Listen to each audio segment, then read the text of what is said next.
আসসালামু আলাইকুম রহমতুল্লাহ। প্রিয় দর্শকবৃন্দ, আপনারা দেখতে পাচ্ছেন আমরা সবজির দোকানে চলে আসছি। আমরা দেখতে পাচ্ছেন ওখানে সবজির দাম অনেক।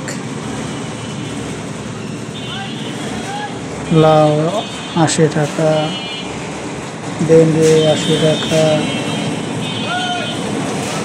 ঝিঙে ৮০ টাকা, পটল ১০০ টাকা, গাজর ১৮০ টাকা কেজি, বেগুন ১২০ টাকা কেজি। আপনারা দেখতে পাচ্ছেন মানুষ কি খাবে, সব জিনিসের দাম বেশি। ৮০ টাকা কেজি